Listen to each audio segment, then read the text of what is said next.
Oke teman-teman, film yang akan direview yaitu film Thailand yang dirilis tahun 2017.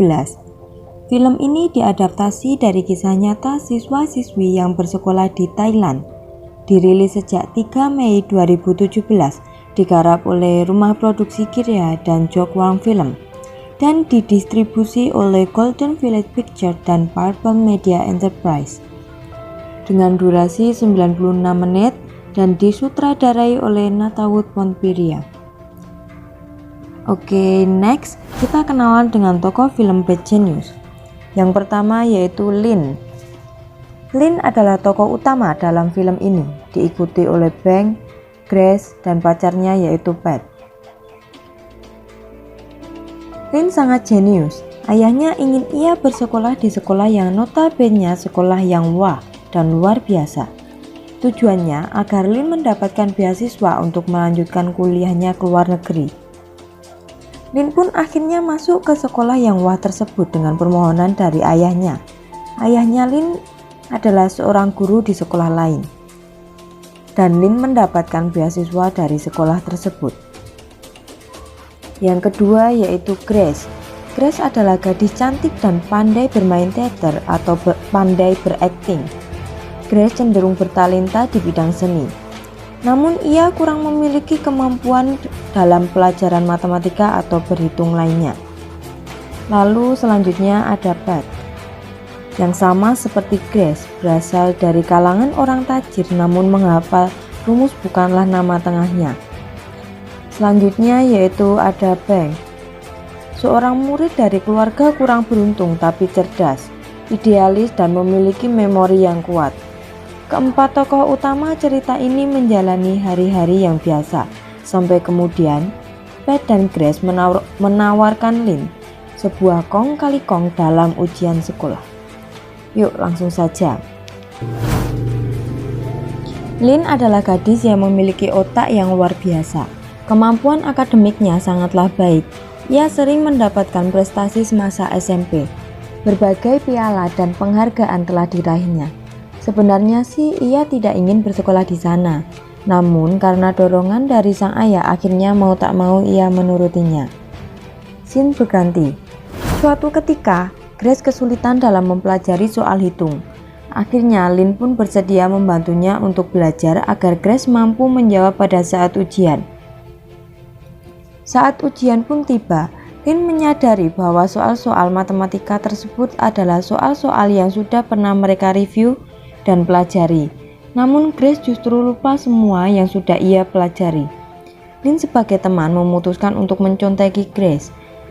Dengan cara ia pun menuliskan semua kunci jawaban pada penghapus karet.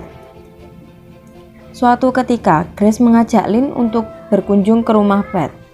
Pat adalah kekasih Grace sekaligus teman sekelas Lin dan Grace. Ia adalah anak yang terlahir dari keluarga yang sangat kaya raya. Di saat itulah, suatu hal yang tak pernah terduga di benak Lin terjadi. Grace keceplosan kalau saat ulangan Lin pernah memberikan contekan yang dituliskan lewat penghapus. Mendengar hal itu, Pat merasa tertarik. Ia pun meminta jasa Lin untuk memberikan contekan saat ulangan atau mengerjakan soal. Gratis? Tentu saja tidak, karena Pat yang berlimpah uang akan membayar jasa tersebut. Pat pun merayu Lin akan pundi-pundi uang yang lebih banyak karena ia juga akan mengajak teman-temannya yang lain. Lin pun belum memberikan jawaban. Scene berganti. Lin mencoba memainkan piano yang sudah lama tak ia mainkan. Di saat menekan touch piano satu persatu, tiba-tiba terbesit ide di otaknya. Piano dan contekan. Bukankah itu ide yang bagus? Lin pun kemudian memberitahu kepada mereka tentang bagaimana cara mendapatkan jawaban contekan dari Lin. Caranya adalah dengan Lin menggerak-gerakkan jari seperti bermain piano dan teman-temannya harus memperhatikan dengan seksama. Tiap jawaban A, B, C, atau bahkan D memiliki pola gerakan jari yang berbeda.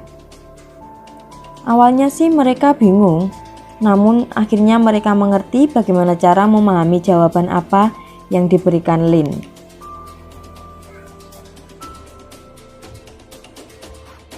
bisnis Lin pun dimulai.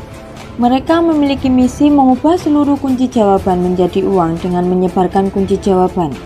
Bisnis akan mendapatkan keuntungan yang besar karena setiap murid akan bersedia membayar dengan harga yang tinggi untuk mendapatkan jawaban. Bisnis contekan Lin yang terselubung dengan istilah les piano semula berjalan mulus, sampai akhirnya Beng mengetahuinya. Beng yang merasa tindakan itu tidak benar kemudian melaporkan tindakan tersebut kepada kepala sekolah. Lin pun ketahuan. Akibatnya, beasiswa Lin pun dicabut. Cita-cita Lin ingin kuliah ke luar negeri pun kandas hanya karena perbuatannya. Akibatnya, hubungan antara Lin dengan ayahnya sempat memburuk. Scene berganti. Grace datang, kemudian meminta Lin untuk membantu dirinya dan Pat agar lolos kuliah di Amerika. Untuk dapat berkuliah di sana, mereka harus lulus dalam ujian STIC yang teramat susah. Lin pun tidak perlu khawatir karena Pat akan membayar jasa Lin dengan bayaran yang lebih tinggi. Lin semula menolak, namun ujian STIC yang dilaksanakan secara serentak di seluruh dunia membuat ia berubah pikiran. Akhirnya terbesit sebuah ide di benaknya. Waktu Australia lebih cepat daripada waktu di Thailand. Bagaimana jika ia mengerjakan soal-soal STIC terlebih dahulu di Australia, kemudian ia memberikan contekan kepada teman-temannya di Thailand. Sayangnya, Lin tidak bisa melakukan hal ini seorang diri. Ia pun mengajak Beng. Akhirnya, Lin bertemu dengan Beng. Sesungguhnya, Beng adalah rival Lin yang tidak menyukai kecurangan. Lin melakukan berbagai macam cara agar Beng mau membantunya dalam beraksi. Lin mampu meyakinkan Beng karena ia tahu bahwa Beng membutuhkan uang untuk membantu bisnis laundry ibu Beng. Ia memanfaatkan kesempatan tersebut untuk meyakinkan Beng. Akhirnya, Beng setuju dengan apa yang Lin tawarkan. Lin dan Beng terbang ke Australia mendapatkan ujian awal yang diadakan secara global di hari yang sama dan mengirimkan kembali jawaban kepada Grace dan Pat untuk didistribusikan kepada klien mereka. Tetapi, pada malam penerbangan mereka, Pat tergelincir bahwa dia yang memerintahkan preman untuk memukuli Beng dan memaksanya bergabung dengan skema mereka. Beng marah, menyerang Pat lalu pergi. Lin yang terkejut mendengar hal ini mulai memikirkan kembali tindakannya. Tetapi, Beng kembali menghadapi Lin, menyuruhnya menyelesaikan apa yang telah ia mulai. Hubungan Beng dan Lin berkembang lebih jauh ketika mereka terbang ke Sydney. Di hari STIC, mereka menyelesaikan tes pertama sesuai rencana. Namun Beng mengalami kegelisahan dan tertangkap. Lin berjuang menghafal bagian akhir dan akhirnya berhasil melewatinya. Dia dikejar oleh administrator tes karena berpura-pura sakit dan meninggalkan pusat tes lebih awal. Akan tetapi setelah dilepaskan, ketika Beng menjelaskan kepada staf bahwa dia tidak mengenalnya, benar apa adanya bahwa mencontek tidak akan memberikan manfaat apa-apa terhadap diri kita sendiri. Di kuliah tidak ada multiple choice.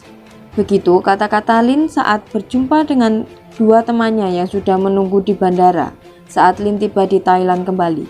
Kalimat tersebut begitu powerful dan berbalut kemarahan. Scene berganti.